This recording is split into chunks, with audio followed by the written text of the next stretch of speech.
परिचय। जरा किताबों की इस शेल्फ को देखिए। इस बुक शेल्फ में 6 हिस्से हैं। राम की मां ने उससे कहा है कि वह शेल्फ में मौजूद 30 किताबों को हर हिस्से में इस तरह लगाए कि उनमें बराबर बराबर किताबें हों। तो राम ये काम कैसे करेगा? अगर राम भाग करना जानता होगा तो वह आसानी से ये काम कर लेगा। उसके पास 30 किताबें और 6 हिस्से हैं, तो हर हिस्से में 5 किताबें आ जाएंगी। है ना आसान? क्या आप जानना चाहते हैं कि ये कैसे किया जाता है? तो आइए मिलकर पता लगाते हैं। आओ सीखें। घटाकर संख्याओं को भाग करना। लंबी भाग विधि के जरिए संख्याओं को भाग करना। लघु भाग विधि के जरिए संख्याओं को भाग करना। अपने भाग की जांच करना। संख्याओं के समूह बनाकर भाग करना। गुणा और भाग को आपस में जोड़ना। सामान बंटवारा। यहां 6 सेब और 3 कैटरपिलर हैं। अगर सेबों को बराबर बराबर बांटा जाए तो हर कैटरपिलर को 2 सेब मिलेंगे। यदि 3 कैटरपिलर में 6 सेब बांटे जाएं तो हर एक को 2-2 सेब मिलेंगे। अगर 6 सेब हों और 2 कैटरपिलर हों तो हर कैटरपिलर को 3 सेब मिलेंगे। यदि 6 सेबों को 2 से भाग दिया जाए तो हर एक को 3 सेब मिलेंगे। घटाने के जरिए भाग करना। अब हम घटाने के जरिए भाग देना सीखेंगे। आइए 16 को 4 से भाग देते हैं। 16 में से 4 घटाइए, हमें मिले 12। अब 12 में से 4 घटाइए, हमें मिले 8। 8 में से 4 घटाइए, हमें मिले 4। इसी तरह 4 में से 4 घटाइए तो हमें मिली 0। तब तक घटाते जाइए जब तक कि हमें 0 नहीं मिल जाती। आइए देखते हैं हमने कितने 4 घटाए हैं। 1, 2, 3, 4, यानी 4 घटाए गए हैं। इसका मतलब हुआ कि अगर 16 को 4 से भाग दें तो 4 ही आएगा। लंबा भाग। अब हम लंबी भाग विधि से 68 को 2 से भाग देंगे। इसके लिए हम स्क्रीन पर दिए गए ढंग से 68 को 2 से भाग देना लिखेंगे। 68 की संख्या में पहले बाईं ओर वाली पहली संख्या को देखें। हम बाईं ओर से भाग करना शुरू करेंगे। पहले हम 6 को 2 से भाग करेंगे। 6 को 2 से भाग करने पर 3 आता है, तो हम इस 3 को 6 के ऊपर रख देंगे। 3 और 2 को गुणा करिए और इसके उत्तर को 6 के नीचे रख दीजिए। अब हम घटाएंगे। 6 में से 6 घटाने पर मिलता है 0। अब हम दूसरी संख्या की तरफ आते हैं। हम 8 को 2 से भाग देंगे। 8 को 2 से भाग देने पर मिलता है 4, तो हम इस 4 को 8 के ऊपर रख देंगे। 4 और 2 की गुणा करिए और उत्तर को 8 के नीचे लिखिए। अब 8 को 8 में से घटाइए, जवाब मिलेगा 0, यानी नीचे हमें मिली 0 और जवाब है 34। तो यहां 68 लाभांश यानी बांटी जाने वाली संख्या है और 2 भाजक यानी बांटने वाली संख्या है। 34 भागफल है और शेषफल है 0। शेषफल के साथ लंबा भाग। आइए भाग से जुड़े एक और सवाल को हल करते हैं। 25 को 3 से भाग करिए। 25 में बाईं ओर से पहली संख्या है 2। क्या हम 2 को 3 से भाग कर सकते हैं? नहीं, 3 को 2 द्वारा भाग नहीं दिया जा सकता। इसलिए हम 25 से दोनों संख्याओं को लेंगे। अब 25 को 3 से भाग कीजिए। हम जानते हैं कि अगर 3 को 8 से गुणा किया जाए तो संख्या मिलेगी 24, और अगर 3 को 9 से गुणा करें तो परिणाम होगा 27। 27 25 से ज्यादा है, तो हम 3 को 8 से गुणा करके 24 संख्या को लेंगे। तो 8 को 25 के ऊपर रखिए और उत्तर को 25 के नीचे रखिए। अब घटाइए। 25 में से 24 घटाने पर मिलता है 1। हमें मालूम है 3 25 को भाग नहीं दे सकता, क्योंकि 1 शेषफल के रूप में बचता है। यहां 25 लाभांश है और 3 भाजक है। 8 भागफल है और शेषफल 1 है। इस वाक्य को ध्यान से पढ़ें और सही विकल्प पर क्लिक करें।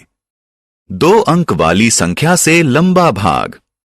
आइए अब 948 को 2 अंक वाली एक संख्या 21 से भाग करते हैं। 948 लाभांश और 21 भाजक है। 9 को 21 से भाग नहीं दिया जा सकता, इसलिए लाभांश में बाएं से पहली 2 संख्याओं पर नजर डालिए। 94 को 21 से भाग दीजिए। 21 को 4 से गुणा करें तो 84 आता है। अब 4 को 94 के ऊपर लिखें और 84 को 94 के नीचे लिखें। 84 को 94 में से घटाएं और अपना उत्तर 84 के नीचे लिखें। अब लाभांश की अगली संख्या की ओर जाएं। अगली संख्या है 8। इस संख्या को नीचे ले आएं। अब ये संख्या हो गई 108। अब नई संख्या 108 को 21 से भाग करें। 21 और 5 की गुणा करें तो संख्या आती है 105। 5 को ऊपर रखें और उत्तर को 108 के नीचे रखें। 105 को 108 में से घटाएं। उत्तर है 3। 21 से 3 को भाग नहीं दिया जा सकता, इसलिए 3 है शेषफल और 45 है भागफल। लघु भाग विधि। अब हम लघु भाग विधि से 748 को 3 से भाग देंगे। लाभांश में पहली संख्या को भाग दीजिए। 3 को 2 से गुणा करने पर मिलता है 6। 7 में से 6 घटाएं तो मिलता है 1। 1 को 14 बनाने के लिए 2 ऊपर लिखें और 4 उसके निकट लिखें। फिर 3 से 14 को भाग दें। 3 गुणा 4 होता है 12। 14 में से 12 को घटाएं तो मिलता है 2। 4 को ऊपर लिखें और 2 को 8 से पहले लिखें तो ये बन जाएगा 28। अब 3 से 28 को भाग करें। 3 गुणा 9 होता है 27। 28 में से 27 घटाएं तो बचा 1। शेषफल के रूप में 1 आपका उत्तर है। अपने भाग की जांच करें। हमारे जवाब जानने का कोई ना कोई तरीका तो होगा। आइए अब इस पर एक नजर डालते हैं। आपको याद होगा अगर 15 को 3 से भाग दें तो उत्तर होगा 5। क्या ये उत्तर सही है? आइए जानते हैं। यहां भाग देने वाली संख्या यानी भाजक 3 है, भागफल 5 है और शेषफल 0 है। इस उत्तर की जांच करने के लिए हमें भाग देने वाली संख्या और भागफल की गुणा करके उसमें शेषफल को जोड़ना होगा। अगर हमारा उत्तर लाभांश जितना ही आता है तो फिर हमारा उत्तर सही है। यहां उत्तर है 15 और ये लाभांश के बराबर है। इसका मतलब है कि हमारा जवाब सही है। समूह में भाग। मेरे पास 36 मार्बल टाइलें हैं। मैं एक बॉक्स में 4 मार्बल टाइलों को रख सकता हूं। तो मुझे कितने बक्सों की जरूरत पड़ेगी? पहले बॉक्स में मैंने 4 टाइलें रखीं। अब मेरे पास 32 मार्बल टाइलें बची हैं। दूसरे बॉक्स में मैं 4 टाइलें और रखता हूं। अब 28 मार्बल टाइलें बची हैं। तीसरे बक्से में मैंने 4 और मार्बल टाइलें रखी हैं। अब मेरे पास 24 मार्बल टाइलें बची हैं। इस तरह अब हम हर बक्से में 4 मार्बल टाइलें रखते जाएंगे। तो आखिर में 9वें बक्से में हम अंतिम 4 मार्बल टाइलों को रखेंगे। यानी 36 मार्बल टाइलों से 9 बक्से भर गए हैं। 36 मार्बल टाइलों को 4-4 के बराबर समूहों में रखने के लिए 9 बक्से चाहिए। भाग और गुणा के बीच संबंध। मित्रों, अगर हम 18 को 2 से भाग दें तो जवाब होगा 9, और अगर हम इस 2 और 9 की गुणा कर दें तो हमें जवाब मिलेगा 18। यानी 2 और 9 की गुणा करने का परिणाम है 18। 16 को यदि 2 से भाग दें तो मिलता है 8, और यदि 2 को 8 से गुणा करें तो मिलता है 16। इसी तरह 25 को यदि 5 से भाग दें तो जवाब होता है 5, और 5 को 5 से गुणा करें तो जवाब होता है 25। आओ खेलें। भाग दें और सही विकल्प पर क्लिक करें। हमने क्या चर्चा की? संख्याओं को निम्न विधियों के जरिए भाग देना। घटाने वाली विधि, लंबे भाग वाली विधि, छोटे भाग वाली विधि। लाभांश बराबर होता है भागफल गुणा भाजक जमा शेषफल।